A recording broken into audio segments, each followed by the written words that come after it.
نحمده ونصلي على رسوله الكريم اما بعد فاعوذ بالله من الشیطان الرجیم بسم اللہ الرحمن الرحیم۔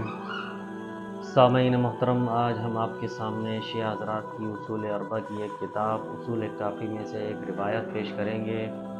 اور وہ روایت اس سلسلے میں پیش کریں گے کہ کیا انبیاء کرام علیہ الصلاۃ والسلام درہم اور دینار، مال اور دولت کے وارث ہوتے ہیں یا نہیں ہوتے۔ اس حوالے سے ہم کچھ کتابوں کا تذکرہ کریں گے۔ اس سلسلے میں ہم سب سے پہلے کتاب شیعہ حضرات کی اصول کافی، جو ان کی سیاہ اربع میں شمار ہے، اور محمد بن یعقوب کلینی کی لکھی ہوئی یہ کتاب ہے۔ محمد بن یعقوب کلینی نے اسے 20 سال کا عرصہ لگایا، اس میں احادیثوں کو جمع کیا، اور جمع کرنے کے بعد جب یہ کتاب مکمل ہوئی تو انہوں نے امام غائب حضرت امام مہدی علیہ السلام کو اس کتاب کو پیش کیا۔ تو امام مہدی علیہ السلام نے اس کتاب کو دیکھ کر پسند فرمایا اور فرمایا ہاذہ کافی، یہ شیعتنا، یہ کتاب کافی ہے ہمارے شیعوں کے لیے۔ امام مہدی نے اس کتاب کی صراحت اور وضاحت پیش کی ہے۔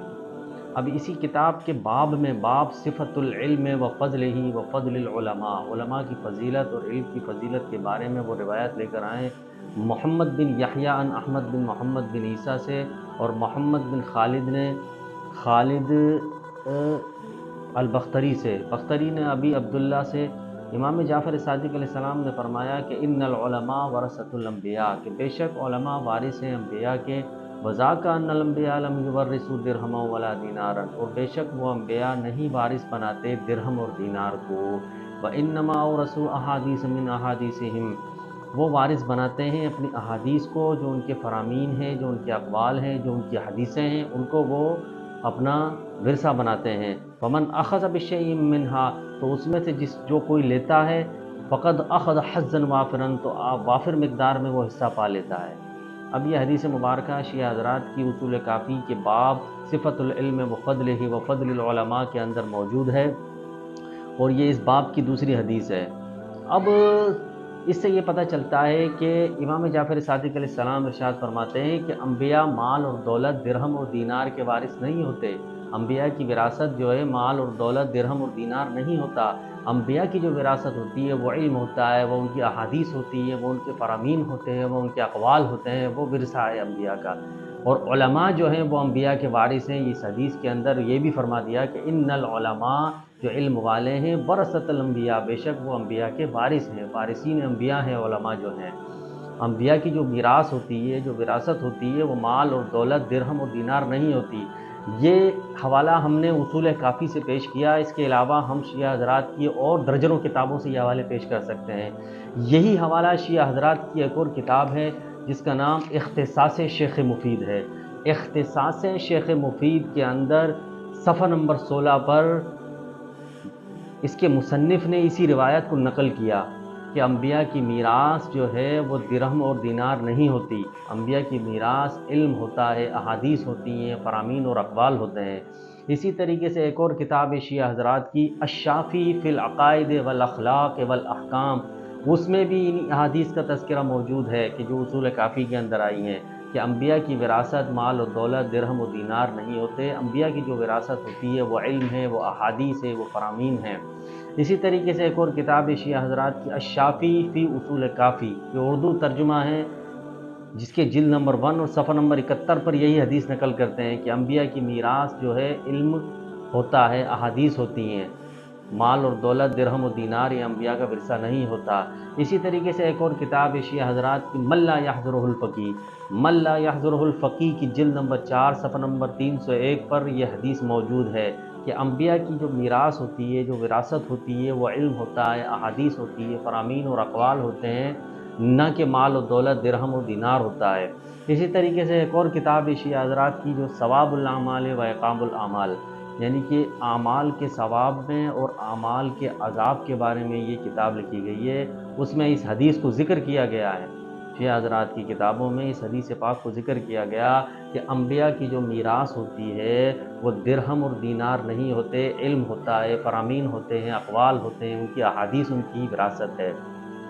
اسی طریقے سے میرات العقول ہے، اس کی جلد نمبر 1 صفحہ نمبر 111 پر، 112 پر، 113 پر، اسی حدیث کے حوالے سے جو اصول کافی میں آئی ہے۔ یہ میرات العقول شرح ہے اصول کافی کی، جس طرح اہل سنت کے یہاں بخاری شریف کی شرح عمدۃ القاری فتح الباری ہے، اسی طریقے سے شیعہ حضرات کے یہاں اصول کافی کی شرح میرات العقول ہے، اس کی جلد نمبر 1 صفحہ نمبر 111، 112 اور 113 پر اسی حدیث کے بارے میں 2 سندیں بیان کی گئی ہیں۔ پہلی سند مجہول ہے اور دوسری سند انہوں نے حسن قرار دی ہے، موثق قرار دی ہے۔ دوسری سند کے بارے میں انہوں نے حسن اور موثق قرار دیا ہے، دوسری سند حسن ہونے کے اعتبار سے انہوں نے اپنی میرات العقول میں اس کو درج کیا ہے۔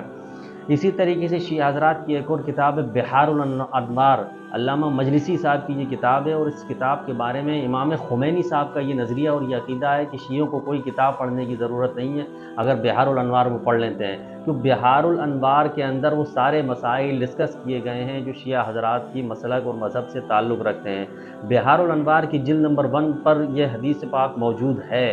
کیا کہ انبیاء کی میراث جو ہے درہم و دینار نہیں ہوتے، انبیاء کی جو وراثت ہوتی ہے، انبیاء کا جو وراثت ہے وہ علم ہے اور حکمت ہے، دانائی کی باتیں ہیں، انبیاء کی فرامین ہیں، ان کی احادیث ہیں، ان کے اقوال، وہ ورثہ ہے، اور وہ ورثہ جو ہے علماء اس کے وارث ہیں۔ اس حدیث مبارکہ کا ذکر شیعہ کی ان کتابوں میں موجود ہے۔ اس کے علاوہ ایک اور کتاب ہے شیعہ حضرات کی بصائر الدرجات، بصائر الدرجات کے صفحہ نمبر 41 پر بھی مصنف نے 3 مقامات پر اس حدیث کو نقل کیا، 3 یا 2 مقامات پر اس حدیث کو نقل کیا کہ بے شک انبیاء کی وراثت درہم اور دینار نہیں ہوتی، انبیاء جو وارث ہوتے ہیں، انبیاء جو وارث ہوتے ہیں وہ احادیث کے وارث ہوتے ہیں، علم و حکمت کے وارث ہوتے ہیں، ان کے فرامین، ان کے اقوال، وہ ورثہ ہے انبیاء کا۔ اسی طریقے سے ایک اور کتاب ہے جو موجم احادیث معتبرہ کے نام سے مشہور ہے، آیت اللہ محسنی صاحب کی ہے، یہ بہت بڑے عالم دین شیعہ حضرات کے، یہ 8 جلدوں پر مشتمل یہ کتاب ہے موجم احادیث معتبرہ۔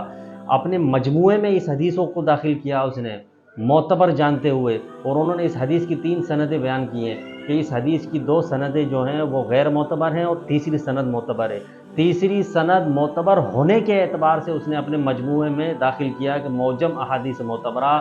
معتبر مانا ہے اس حدیث کو مانتے ہوئے مجموعے میں داخل کیا آیت اللہ محسنی صاحب نے۔ پھر اسی طریقے سے ایک اور کتاب ہے کہ جس کا نام المجموع الفقہی، مجموع الحدیثی والفقہی، یہ کتاب امام زید شہید کی لکھی ہوئی ہے، سن 75 ہجری کے یہ عالم دین ہیں امام زید شہید رحمۃ اللہ علیہ کی لکھی ہوئی اول کتاب ہے یہ حدیث پر جو لکھی گئی ہے، اس کے اندر بھی یہ حدیث، اور اس پر تو کلام کی گنجائش ہے ہی نہیں، اس کی سند تو متصل مانی گئی ہے، اہل بیت سے اس کی سند کا تذکرہ ملتا ہے۔ امام زید شہید فرماتے ہیں کہ ہمارے آباء و اجداد میں حضرت علی علیہ السلام نے فرمایا کہ بے شک انبیاء کی وراثت نہیں ہوتی، انبیاء درہم اور دینار کے مالک نہیں ہوتے، انبیاء کی وراثت ان کے احادیث، ان کے فرامین، ان کے اقوال ہوتے ہیں، اور جو اس میں سے کوئی پا لیتا ہے تو وافر مقدار میں اس حصے کو پا لیتا ہے۔ اب ان ساری کتابوں کے حوالہ جات پیش کرنے کے بعد یہ بات ثابت ہوتی ہے کہ کیا انبیاء کرام درہم اور دینار، مال اور دولت کے وارث ہوتے ہیں یا نہیں ہوتے؟ انبیاء کرام کا جو ورثہ ہوتا ہے وہ ان کی احادیث، ان کے فرمان، ان کے اقوال ہوتے ہیں، نہ کہ مال و دولت ان کا ورثہ ہوتا ہے۔ پھر اسی حوالے سے ایک اور کتاب ہے دیلمی کی ارشاد القلوب، شیعہ حضرات کی معتبر اور مستند ترین کتاب ہے دیلمی کی ارشاد القلوب کے نام سے۔ دیلمی کی ارشاد القلوب کے اندر یہ حدیث موجود ہے کہ سوید بن غفلہ الجوفی ایک دفعہ حضرت علی علیہ السلام کے گھر داخل ہوا، حضرت علی علیہ السلام سے فرمایا، گھر میں جب داخل ہوا تو حضرت علیہ السلام کے گھر میں مال اور دولت کچھ نہیں پایا، تو اس نے فرمایا کہ علی آپ کے پاس تو کوئی اثاثہ ہی نہیں ہے، کوئی مال اور دولت ہی نہیں ہے۔ تو حضرت علی نے اس سے فرمایا کہ ہم اہل بیت کا جو اثاثہ ہے وہ آخرت میں ہے، دنیا میں ہمارا کوئی اثاثہ نہیں ہے۔ ہماری مثال دنیا میں ایسی ہے کہ جیسے تھکا ماندہ شخص، کوئی مسافر ہو، دور سے دراز راستے سے آ رہا ہو اور راستے میں اسے کوئی درخت مل جائے تو تھوڑی دیر وہ وہاں بیٹھ جائے درخت کی آڑ میں، سائے میں، اور سستا لے، تھکاوٹ دور کر لے، جب تھکاوٹ اس کی دور ہو جائے تو وہ وہاں سے کوچ کر جائے۔ یہ حدیث مبارکہ شیعہ حضرات کی دیلمی کی ارشاد القلوب کے اندر موجود ہے۔ اب یہ اہل بیت کا بھی اپنا فرمان ہے کہ دنیا کا مال اور دولت ہمارا ورثہ نہیں ہوتا، دنیا کا مال اور دولت اور جائیداد جو ہے یہ ہمارا ورثہ نہیں ہے، ہمارا ورثہ آخرت میں ہے، آخرت ہمارا ورثہ ہے۔ یہ حدیث مبارکہ سوید بن غفلہ الجوفی سے حضرت امام علی علیہ السلام سے وہ نقل کرتے ہیں کہ حضرت علی علیہ السلام نے یہ بات فرمائی ہے ارشاد القلوب کے اندر۔ اب اللہ تبارک و تعالی ہمیں انبیاء کرام کا بھی ادب احترام کرنے کی توفیق عطا فرمائے، اور انبیاء کرام کو ان کی وراثت جو ہے احادیث صورتوں میں قبول کرنے کی توفیق عطا فرمائے، نہ کہ مال و دولت اور ورثے کی صورت میں قبول کرنے کی توفیق عطا فرمائے۔ وآخر دعوانا ان الحمد للہ رب العالمین۔